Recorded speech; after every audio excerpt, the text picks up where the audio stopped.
E o programa de hoje começa falando sobre os cuidados com a saúde bucal dos bebês. Você sabia que assim que nascem os primeiros dentinhos, as crianças já devem ir para a primeira consulta odontológica? É, isso mesmo. E esse cuidado precoce evita muitos problemas no futuro. Destaques da odontologia. Oferecimento: Clínica Doutor Cláudio Albuquerque, o único Day Clinic odontológico do Ceará.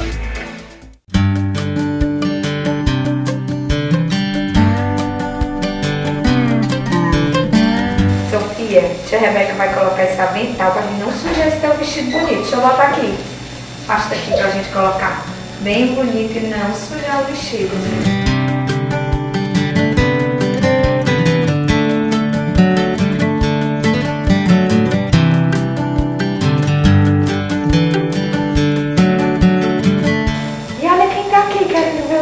Sofia, ó. Tu lembra? Que bicha feia é essa? É feia ou é bonita? Hein? É a girafa, né?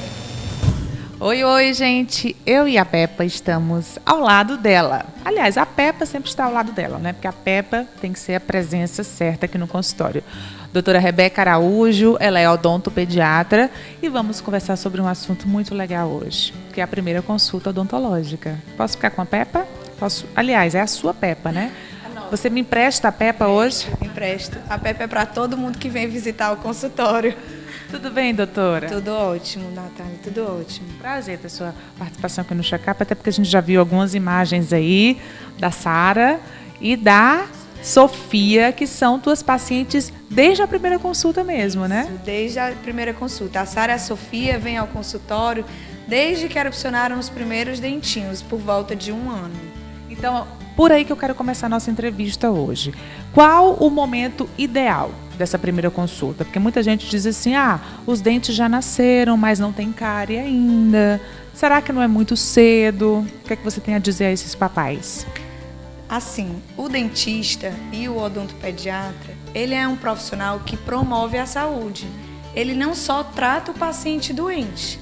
A gente está aqui como profissional da saúde para educar os pais e trazer as informações sobre os cuidados que são necessários se ter quando erupcionam os primeiros dentinhos.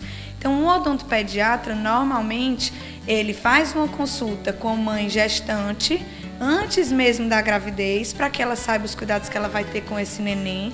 E quando erupcionam os primeiros dentinhos, o paciente também deve retornar, a mãe deve retornar ao consultório com o paciente para que sejam dadas as orientações para o cuidado com aquela boca. Ainda que nasça só um dentinho, mas já tem que vir.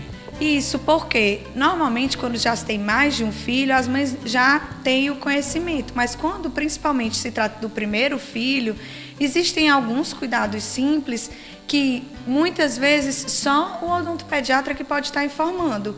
E o primeiro dentinho, ele já precisa de cuidado, porque aquela criança que tem um dente, ela já ainda provavelmente mama, ou se não mama, já tem uma alimentação com papinha, com frutinha, e esses dentes precisam de cuidado. Comem o que nós comemos, muitas coisas que os adultos comem, né? Arrozinho, feijão, e tudo isso acaba, se ficar armazenado no dente, algum resquício de comida, pode provocar cárie. Isso, eu costumo dizer para os meus pacientes que a cárie ela é uma doença que precisa de muitos fatores para que ela aconteça. Mas um fator muito importante é que a gente tenha a placa dentária e o alimento para essa placa. E o que é que acontece? A placa ela é formada assim que a criança tem o primeiro dente, já tem a possibilidade de formação de placa. E se essa placa não é removida e a criança, normalmente, a que amamenta, se alimenta 6 a 8 vezes ao dia e a que já faz as refeições quando está próxima de 1 ano, as 6 refeições diárias, é uma criança que precisa de cuidados com a higiene, porque senão essa placa vai ter o alimento que vai, possivelmente, ocasionar lesões de cárie. E agora a tia vai pegar aquele, ó. Bem pequenininho, ó. Tu grande e eu pequeno. Se lembra? Vamos fazer um bocão de jacaré. Cadê o jacaré? Ixi, Sofia, vou começar a contar. Posso contar? Vai lá, abre bem grande, me ajuda. 1, 2, 3, 4, 5, 6, 7, 8, 9, 10 dentes em cima, Sofia!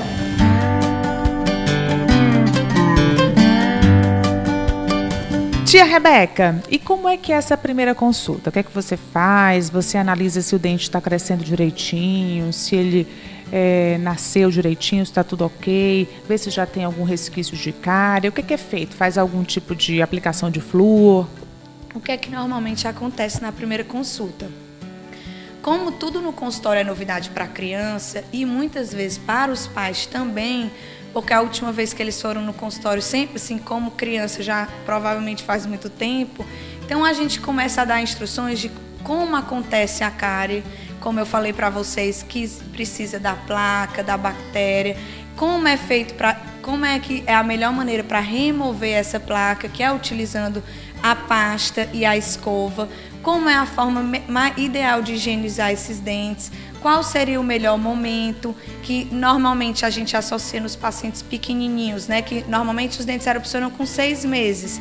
Então, as crianças de 6 meses que fazem 3, 6 banhos por dia, é nesse momento que a escova começa a ser introduzida, para que a criança comece a ter contato com a escova e ela passe a ser um objeto tão da rotina da criança, como a banheirinha, como o sabonete, como os brinquedos. Então tem essa conversa bem legal. Você orienta as mães, você diz qual a hora que deve ser essa escovação, como deve ser a escovação. A criança já sai, inclusive, com a escovinha daqui, né? Muito provavelmente. E assim, além dessas informações que a gente precisa fornecer como educador e educador de saúde, a gente também faz o momento do paciente na cadeira. Por quê? Porque mesmo muito pequeno, a gente precisa avaliar se os pais estão conseguindo fazer uma boa higienização, que hoje em dia a gente sabe que muitas vezes é delegada essa função a outras pessoas, então a gente faz como se fosse checando se está tudo bem no que é feito em casa.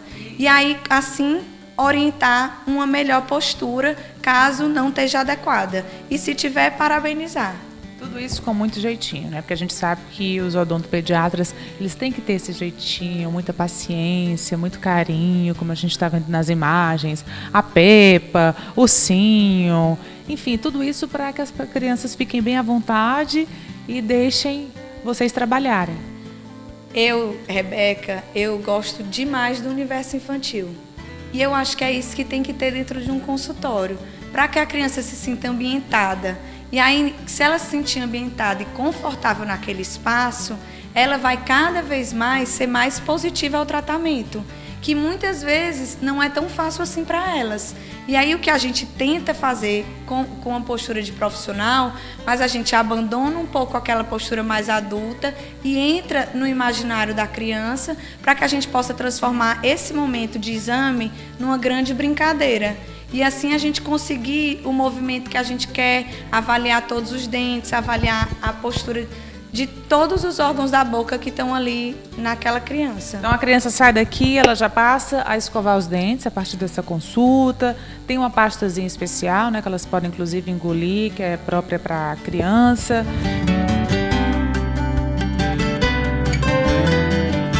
Abre um bocão de jacaré, pessoal, para ver se ainda tem carne aqui.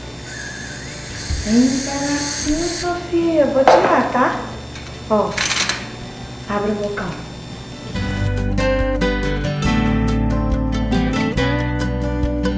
Como é que deve ser a frequência dessa consulta? Natália, a frequência dos retornos varia muito de acordo com o risco de cárie da criança. A gente tem como determinar na anamnese, né, na conversa com os pais, a dieta desse paciente, a quantidade, o número de vezes que ele faz essa escovação. E na cadeira a gente faz a avaliação da quantidade de placa que esse paciente tem. Então, se nesses 3 momentos a gente determinar que esse paciente é um paciente com uma maior propensão, um maior risco a desenvolver a cárie, a gente vai diminuir o intervalo das visitas, podendo ser até de 3 em 3 meses.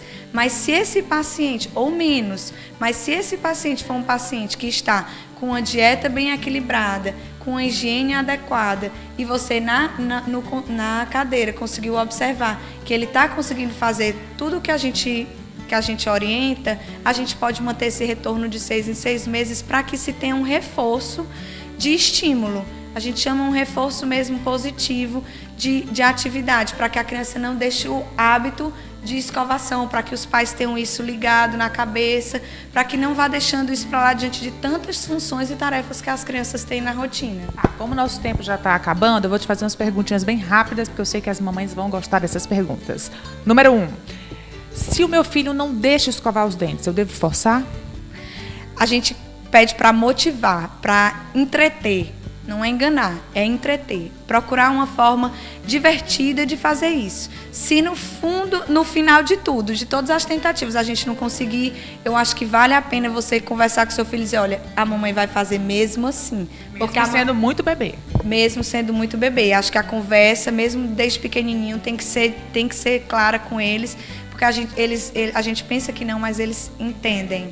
E aí escova mesmo assim. Escova bota, assim. Deita, arruma um jeitinho. Parece que até chorando dá para escovar melhor, né? Abre certeza. mais a boca. Deixa ele chorar, que aí ele vai abrir um bocão bem grande e vai dar para ver tudo que precisa. Até chega um momento que ele vai deixar normalmente. Claro, porque ele se acostuma. Na verdade, a criança... Tudo é hábito. E a criança tem medo dessa invasão bucal. Então, porque é a primeira defesa da criança. E a gente entra nela exatamente nessa fase. Então, a criança se assusta. A partir do momento que ela começa a perceber que ela pode até não querer, mas isso vai acontecer. E ela, mesmo acontecendo, não é uma coisa desagradável, porque a pasta tem um gosto bom. Ela vai acabar se acostumando e aí vai permitir. Número 2. Tia Rebeca, meu bebê já tem 1 ano e nada de dente. Será que é algum problema? Não. Às vezes é o estímulo mesmo da mastigação, que a criança come comidinha mais pastosa. E às vezes é uma questão de desenvolvimento. A gente sabe que a literatura ela determina um prazo porque precisa que seja acompanhado. Mas é de 6 meses a 1 ano e meio, é o período que pode acontecer as erupções dentárias. Fio dental deve ser utilizado quando e quantas vezes por dia? O fio dental, ele remove uma placa que a escova não consegue. Essa placa, ela pode ser removida 1 vez ao dia. E a gente costuma dizer para os pais que quando os molares dos pacientes infantis, eles erupcionam, os primeiros molares descidos, às vezes ainda há uma distância entre eles. E talvez você consiga higienizar com escova. Mas quando os segundos molares erupcionam, há uma maior proximidade entre eles. E aí talvez esse seja o momento mais, assim, que a gente precise mesmo fazer o uso do fio, mas alguns pacientes têm já os dentinhos de leite, os incisivos bem próximos. Aí nesse é interessante o uso do fio, depende de cada paciente. 1 vez por dia, pelo menos? 1 vez ao dia, pelo menos. Precisa escovar gengiva nos banguelinhos? Gengiva e língua? A gente tenta a língua de toda criança, pede para ela botar a língua para fora bem desaforada, eu digo, bota a língua para fora bem desaforada, que a mamãe vai começando limpando da pontinha e depois vai indo de acordo com o que a criança permite. Mas a gengiva, quando a criança só amamenta, normalmente no leite materno, existem muitas células de defesa que são transmitidas para a boca da criança. Então não há necessidade de fazer essa higiene quando a criança só mama. Quando a criança já passa a se alimentar de outros tipos de alimento e ainda não nasceu nenhum dente, a gente pode higienizar com uma gaze úmida, umedecida, fazendo pressão na gengiva. Dentinho perto de nascer, criança fica enjoada, tem que colocar aquela pomadinha, né? Aquela pomadinha funciona para acalmar? Aquela pomada, ela é um anestésico tópico. Então, como ela é um anestésico, você pode usar para aquela criança que é mais irritada, que fica mais incomodada. Quantas vezes por dia? Você pode usar sempre que ela se sentir incomodada, mas a minha sugestão para meus pacientes é que se faça din-din com suco de fruta, porque o gelado anestesia tanto quanto ela. Colocar aqueles mordedores em geladeira. E existem outras medicações que são usadas, que são fitoterápicos, que elas podem começar a tomar antes mesmo do dente erupcionar e aí tentar minimizar um pouco essa irritação, ao invés de fazer o uso dessa pomadinha. Mas ela existe no mercado, ela é muito disseminada, tem muitas pessoas que utilizam. Doutora, os dentes estão para sair dos meus bebês, eles estão gripados, com diarreia, enjoados. Tem relação com o dente mesmo? Natália, olha, na literatura, inclusive hoje eu fui buscar meus livros porque eu sabia que você ia me perguntar alguma coisa sobre isso. E eu disse, eu vou só confirmar, mas na literatura, a gente sabe que não há associação sistêmica. O que é que acontece? Coincide a erupção dentária com o momento que a criança sai mais de casa, que a criança ingere alimentos. E aí esses alimentos novos podem causar desconfortos intestinais. E quando dá erupção, é dito e é sabido que há uma alteração nas placas do intestino que podem causar essa reação, que é a dor de barriga, que é esse desconforto. Mas na literatura, infelizmente, a gente não consegue fazer essa associação, não. Apesar de que, clinicamente, isso é muito relatado. E quando os dentes nascem, acabam os problemas, né? Graças a Deus. O enjoo. Mas começam outros, porque tem o cuidado com a higiene, com a alimentação, que tem que ser redobrado. E o mais importante lembrar nessa entrevista é que, tendo esses cuidados desde muito cedo, você vai garantir a saúde bucal do seu filho. Nada mais bonito do que uma criança sorrir, como a Rebeca, como a Sara e a Sofia, com aquele sorrisão bonito, né, de criança saudável, criança bem cuidada. Doutora, aprendemos muito hoje. Muito obrigada pelas dicas e um beijo grande para você. Obrigada a você, Natália, pela oportunidade.